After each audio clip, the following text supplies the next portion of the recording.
Bienvenue dans cette autre vidéo portant sur l'équation haute dimension.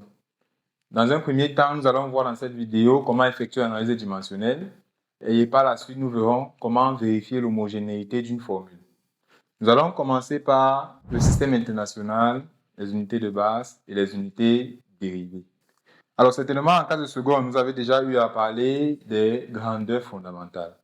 Nous allons rappeler ces grandeurs fondamentales dans un tableau avec leurs unités associées. Donc, vous savez certainement qu'il y a cette grandeur fondamentale. Cette grandeur fondamentale ou encore les grandeurs de base.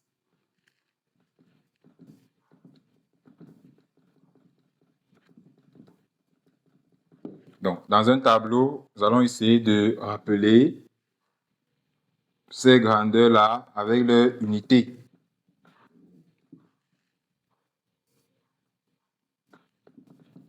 Donc, ici, on va mettre grandeur de base. Et ici, on va mettre unité de base.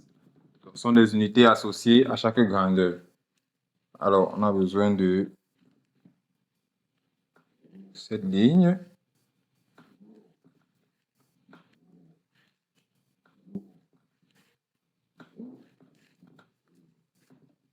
OK. Donc, la première grandeur de base qu'on va mettre dans notre tableau, c'est la longueur. Et vous savez que l'unité de base de la longueur, c'est le mètre. Ensuite, on a la masse, dont l'unité de base est le kilogramme. Ensuite, on a le temps, dont l'unité de base est la seconde. Ensuite, on a l'intensité du courant, dont l'unité de base est l'ampère.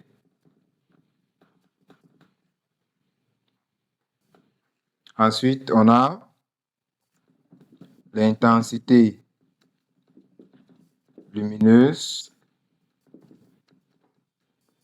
dont l'unité de base est le candela.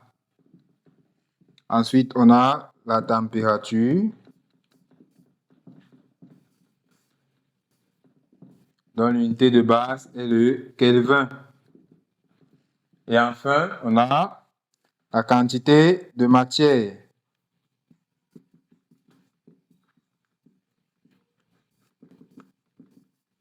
dont l'unité de base est la mole. Voilà. Donc, vous devez maîtriser cette grandeur fondamentale, dite grandeur de base, ainsi que le nom de leur unité associée, dite unité de base. Lorsque vous maîtrisez cette grandeur fondamentale, vous devez savoir que toute autre grandeur qui ne figure pas dans ce tableau est appelée grandeur dérivée. Et l'unité de cette grandeur-là sera aussi une unité dérivée. Je prends comme exemple une grandeur que vous connaissez bien, c'est-à-dire la vitesse. Donc, comme grandeur dérivée, donc c'est une grandeur qui n'est pas fondamentale. Exemple, on a la vitesse. Alors, la vitesse, vous savez, en classe de cinquième, on définit la vitesse moyenne, par exemple, comme étant le rapport de la distance parcourue sur le temps mis. Et vous voyez donc que dans cette formule de la vitesse, deux grandeurs de base interviennent. La distance, c'est une longueur. Et le temps, t, donc on a longueur et temps, qui sont deux grandeurs de base, et qu'on retrouve ici dans l'expression de la vitesse. Donc, en gros, on peut dire qu'une grandeur dérivée est une combinaison des grandeurs fondamentales. Par exemple, ici, si on veut avoir l'unité associée à la vitesse, on se souvient que la distance, c'est une longueur, donc s'exprime en mètres. Le temps s'exprime en secondes. Vous voyez bien que à ce moment, la vitesse, comme elle est définie comme le rapport de la distance sur le temps, la vitesse aura quelle unité? Mètres par seconde. Voilà, ça c'est une unité dérivée parce que c'est une combinaison des unités de base. Donc voilà ce qu'on peut dire concernant le système international d'unités et concernant les unités dérivées. Je peux vous donner comme exemple de grandeur dérivée la force aussi. La force, vous savez qu'on a par exemple le poids.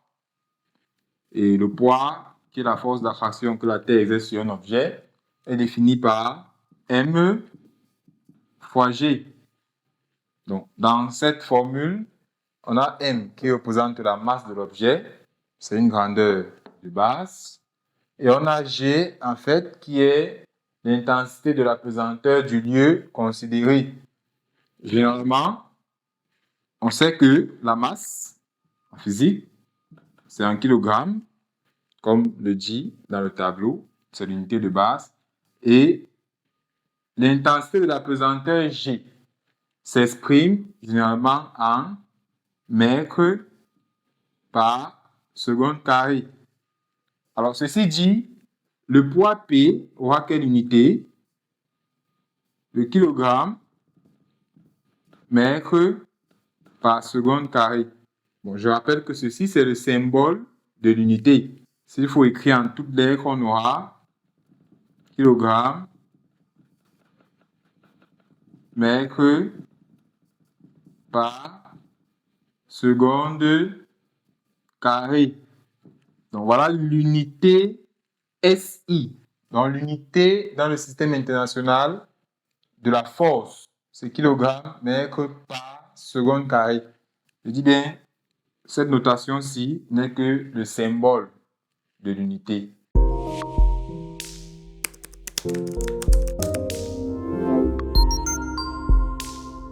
Parlons à présent de la dimension d'une grandeur. Une dimension physique est une propriété, une grandeur physique associée à une unité. Toutes les grandeurs décrivant un phénomène physique sont caractérisées par leur dimension. Pour des raisons de calcul, les dimensions des grandeurs de base sont données par convention dans le tableau suivant. Alors, nous allons conserver ce tableau où nous avons déjà ici les 7 grandeurs de base ou grandeurs fondamentales. Et ici, nous allons associer à chaque grandeur une dimension. Donc, pour la longueur, généralement, la dimension d'une grandeur, c'est la première lettre de cette grandeur en majuscule. Généralement, mais ce n'est pas toujours le cas, comme on va le voir en remplissant ce tableau. Donc, pour la longueur, la première lettre, c'est L. Donc, la dimension, c'est L majuscule. Pour la masse, pareil, la dimension, c'est M majuscule. Pour le temps, pareil, la dimension, c'est T majuscule. Pour l'intensité du courant, pareil, la dimension, c'est I majuscule. Pour l'intensité lumineuse, ce n'est plus le cas. La dimension ici, c'est J majuscule. Pour la température, ce n'est plus le cas. La dimension ici, c'est θ. Pour la quantité de matière, ce n'est plus le cas. La dimension ici, c'est N majuscule. Donc voilà, ce tableau, vous devez le retenir par cœur, puisqu'il définit pour chaque grandeur de base la dimension qui lui est associée. Et c'est à partir des dimensions des grandeurs de base qu'on pourra donner les dimensions de toutes les grandeurs dérivées. Pour une grandeur grand G, la dimension est notée dim G ou la notation G encre crochet. Donc, ça se lit dimension de G. Également ici, dimension de G. Bien. Par exemple, dans notre tableau, on a la longueur. Si la longueur est notée L, je dirais que la dimension de la longueur, c'est L majuscule. On a la masse. Si la masse est notée petit m, je dirais que la dimension de la masse, c'est grand M majuscule. Et si je prends l'exemple de la quantité de matière, c'est petit n. Donc, je dirais que la dimension de la quantité de matière, c'est grand N.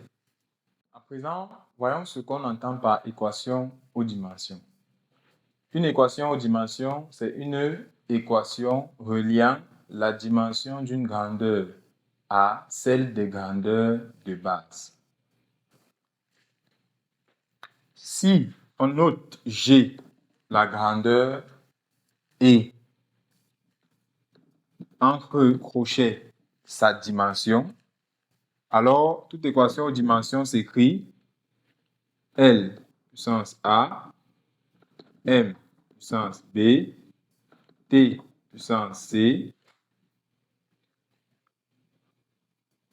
I puissance D, J puissance E,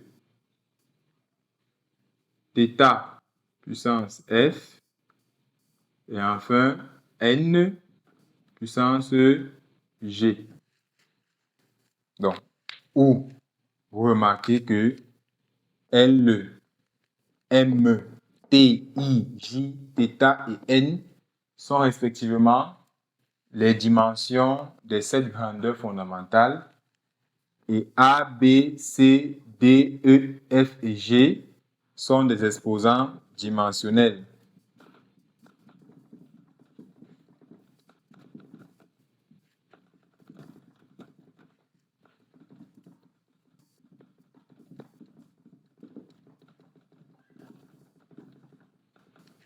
Voilà.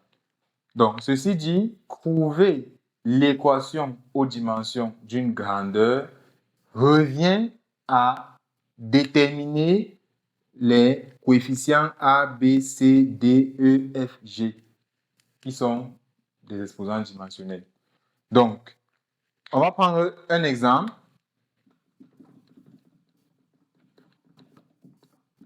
Tout à l'heure, comme grandeur dérivée, on a cité la vitesse. Donc, nous allons donner l'équation aux dimensions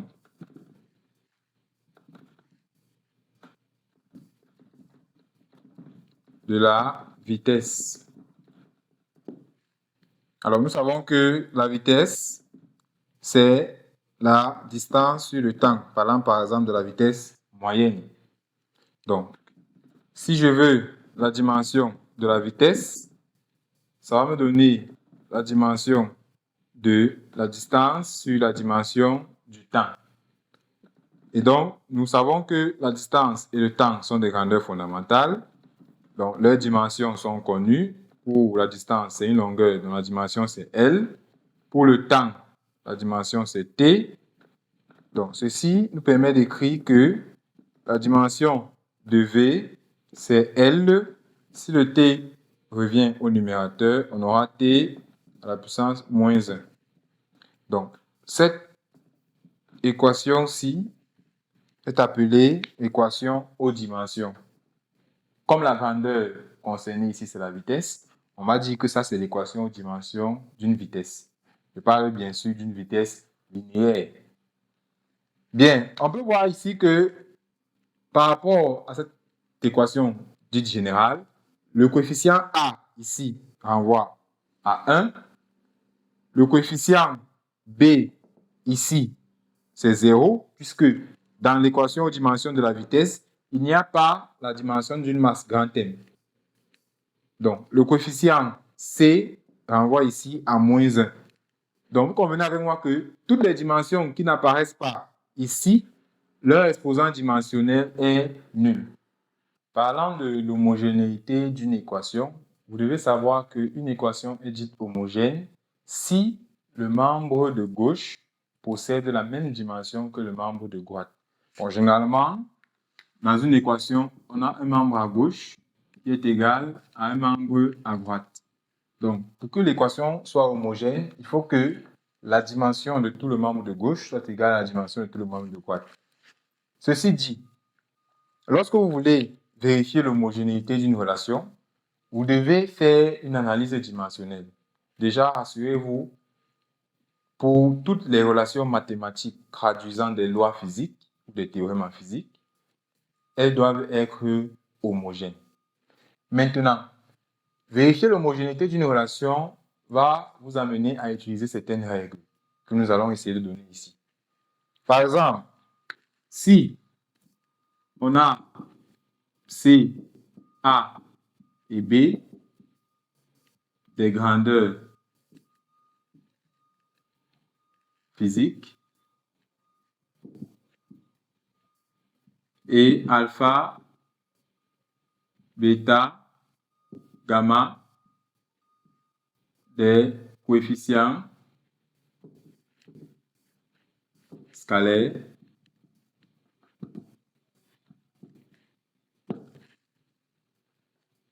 voici donc quelques règles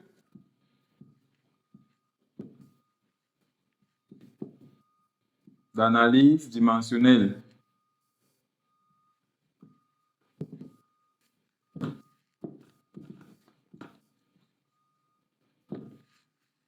Okay. Si C est égal à A puissance alpha fois B puissance bêta, alors dire que cette équation est homogène revient à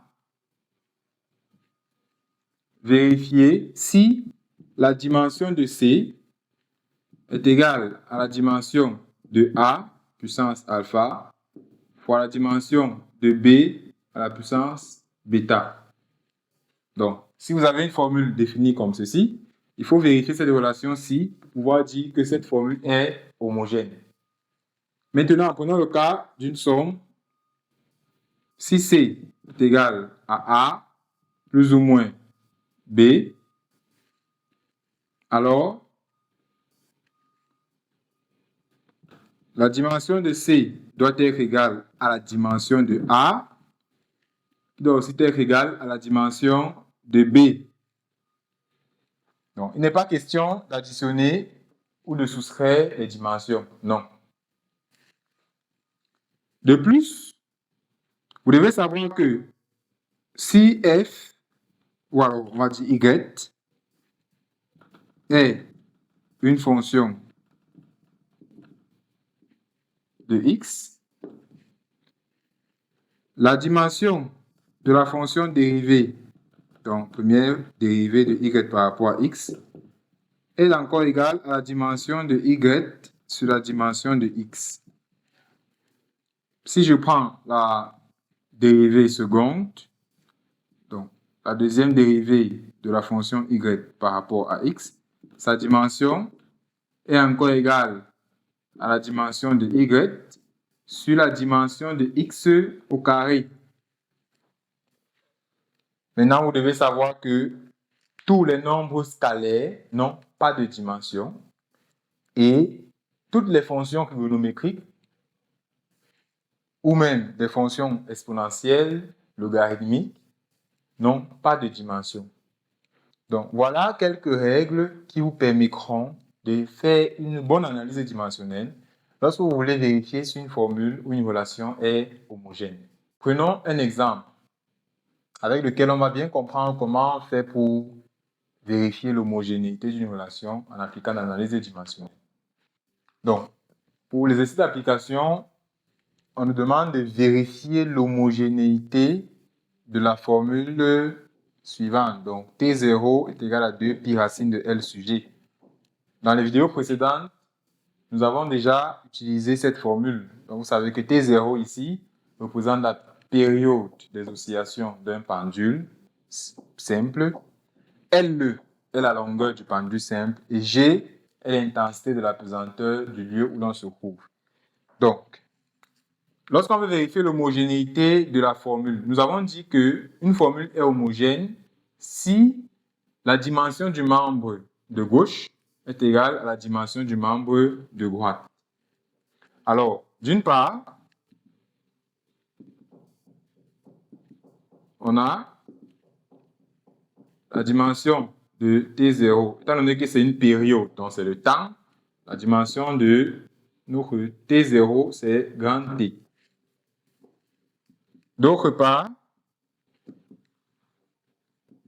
on a la dimension de L, la longueur, c'est L majuscule, et la dimension de G, l'intensité de la pesanteur, c'est LT-2.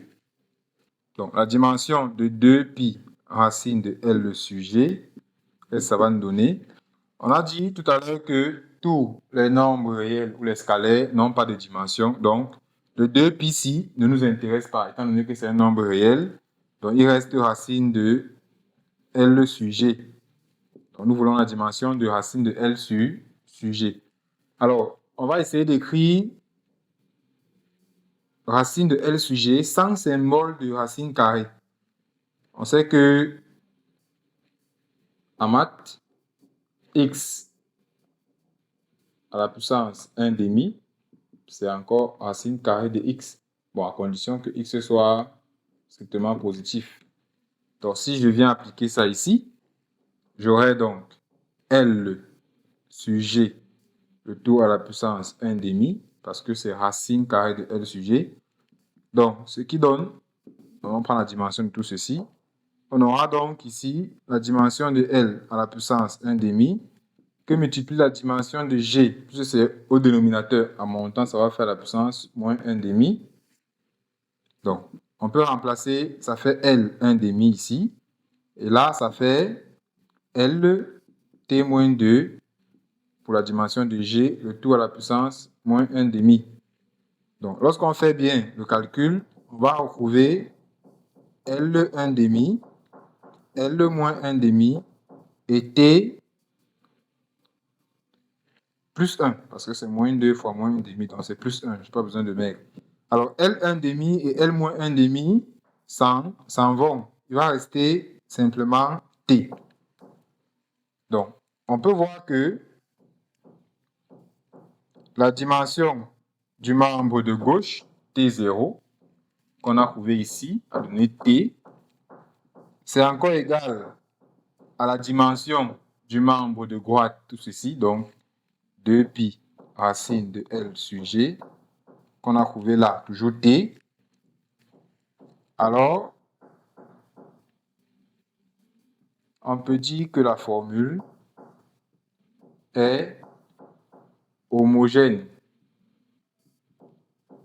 Donc, on a réussi à montrer que la dimension du membre de gauche est encore égale à la dimension du membre de droite. Donc, ça donne T ici. Donc, dans ce cas, on va conclure que cette formule-ci est homogène. Bien, j'espère que cette vidéo sur les équations aux dimensions t'a permis de comprendre davantage comment utiliser l'analyse dimensionnelle, soit pour trouver l'équation aux dimensions d'une grandeur, soit pour établir une formule connaissant les différents paramètres pertinents dont elle dépend. Toujours savoir qu'il faut passer par une analyse dimensionnelle. On a donné quelques règles à savoir appliquer. Donc, en somme, si cette vidéo t'a plu, n'hésite pas à liker, à t'abonner et à partager avec tes camarades.